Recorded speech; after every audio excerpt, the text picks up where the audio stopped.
We have a leaderboard where we score our sales every month. And we broke a record for the quarter and for the month. You've been planning for like so long and preparing so many things, and then suddenly to see all the hard work and to see that people actually accept it. We asked the founders to reflect on the nitty-gritty of their journey so far, the challenges they faced and how they overcame them. I've been working on this in a very controlled and safe environment to actually commit to doing this and sort of in real life. I have been doing, but it feels a lot more real now. My big achievement that I convinced two solid experienced founders with multi-gender, multi-experience that's adding the value to me and to the company. You guys, this is what I live for. This is the stuff that makes entrepreneurship magic. 9 of the Middle East's top women-led startups go from Berlin to Dubai and live through the highs and lows of entrepreneurship and an accelerator that challenges them and their businesses. With $100,000 on the line, will they have what it takes? Das ist Berlin, Berlin, die ewig junge Stadt. Das ist Berlin, Berlin, die meine Liebe hat. First lesson we conducted with the teams, that was the impact logic session. We actually aim for the ventures to work on their vision. Yeah. Sasha was our drill sergeant. Hold up! Let me tell you about Sasha. So I'm in Berlin looking for the perfect partner to run this program with us. And the day of my flight back, I heard about a company called Impact Hub. I showed up unannounced and I ended up waiting an hour and a half to meet with this guy, Sasha. And I pitched him Momentum, they were on board, and boom, Dream Team was assembled. Just goes to show that if you go after what you want and you impose yourself a little bit, then anything can happen. This is how we make history, everybody. You can clearly see like, okay, what kind of change do I want to have on either society or the market? First, you will save the water resources, all the resources you need, energy and water. When you're thinking of business, you would think of one main impact or many different impacts. So when I started to look at solutions to like make workplaces more empathetic, when I went back home to the Middle East, I realized we're not even there yet. We don't even have basic perks and benefits, and we have no understanding of disengagement. Enter boss lady Julia.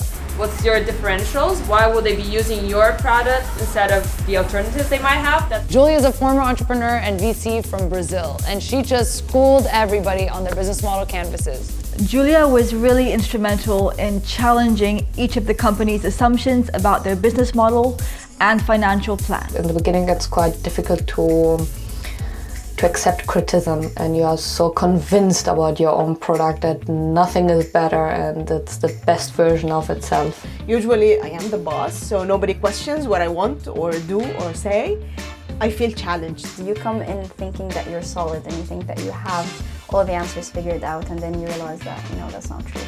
So we do things differently out in the Middle East, and we needed to stress that doing business in emerging markets takes a lot of skill. So I brought Amira, our media strategist and former entrepreneur herself, to discuss what it's like growing a business in an emerging market. When you think of scaling, of course, it would be great to scale regionally and globally, but you can also scale locally in an amazing way, like in an exponential way.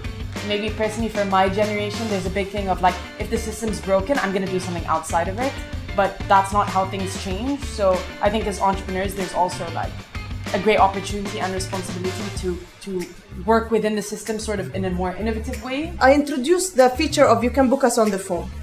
And I put a phone number there. The sales like tripled immediately. Yes, let's see what we can do. Yeah. Thank you guys so much for this session. Thank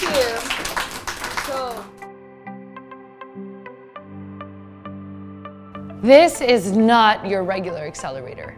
Most startups fail because of human error, and we introduced something called EQ sessions. EQ sessions are emotional intelligence sessions, sessions that train you on soft skills and make you look at you as a founder and how you interact with the world and with your journey. The first of these is co-founder dynamics. Conflict arises. It may not have arisen yet. It may have, but you haven't necessarily addressed it, and so you don't think it's there. But it's something that's absolutely unavoidable for all of us when we're working with another person. So the types of co-founder teams that we have in this group are very diverse. We have couples, we have friends, we have relatives. The fear that your co-founder might go somewhere is actually something that ends up being more toxic than addressing the issue immediately. You can't build a beautiful house on shitty foundations. The first thing I want you guys to do is I want you to think about your co-founders, to look at your co-founders, think about the different way that they view life, and acknowledge, use compassion and empathy to understand that it's okay that they think differently and they see the world differently. First of all, your founding team. I'm gonna call you out on it. Yeah. You work, you don't. It's so easy to look at Inji and to think she has a fallback job. She makes money. What is Inji thinking? Inji's thinking, this girl, she has all the time in the fucking world to give to this business, and I'm working so that I put money into this business, and she will not understand my sacrifice. So in my mind, I was like thinking, okay, so he's a part-timer, she's a part-timer. I'm already having hard times with Inji, and I cannot even talk about it. Like, I didn't have the courage to open the subject beforehand. I waited for something to come up. She gives me the creepiest, like, this is the creepiest messages ever. Like, we need to talk. I feel like, are we breaking up? I didn't understand why she was applying to another job, and her mindset was like, well, we need income. If we're not getting investment, someone has to put money into... It's for the business, and I had no clue. Noof, you mentioned also to us that you don't want to take your dad's money anymore. You want to raise from investors. You want financial independence. I want to be so independent as he is now. Like, I'm so jealous of his success. Just become the best version of yourself. Yeah, it's great to have him as your idol, but he's different, you're different, he's from a different time, you're from a different time, his skill set is different. But think of yourself as yourself. Give an example. What is this? Something for you and Abdallah? Yeah, something positive. Okay. We got Abdallah and Hawarga, who got to sit back to back and were willing to share their founding story, each from their perspective in front of the other founders. I heard already about Abdallah Odad as a software engineer. So, in the same company, yes. He told me about his, actually he started already and he built this kind of system about the AI and the machine learning. The idea came to my mind because I'm every day see the news, someone raise a fund, someone raise a fund, someone raise a fund for this idea. Why we are sitting now? Now it's the time. Let's we do it side work. The next day he asked me if I would like to join. I have a doubt that she will accept or no because there is no salary, and she knows there is no salary. She knows that at the end of the month she was struggling. What he actually doesn't know, it's no time for confessing. Actually, I got a job offer and I rejected it completely. I do suffer with him. I think we are going through similar situations. I know that he has a way more loads. I love being now an entrepreneur and I wouldn't give it up so easily.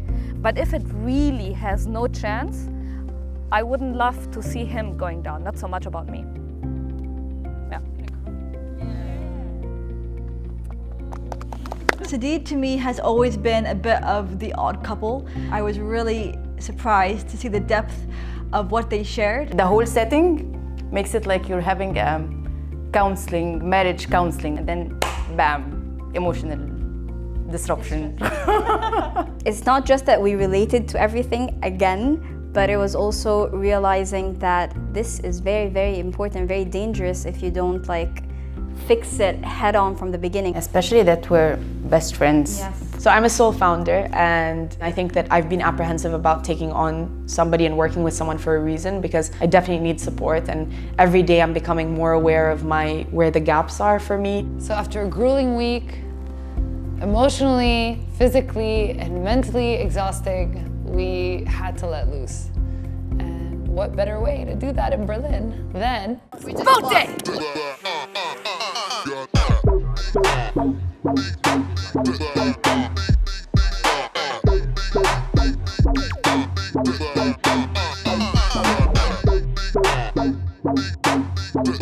It's really interesting that we're here in Berlin together because if we were anywhere in the Arab world together, I think we would probably not feel as unified or feel that we have as much in common as we actually do. The first week ended with an awesome boat trip, but next week is going to be a lot more tough. It's the first pitch event of Momentum.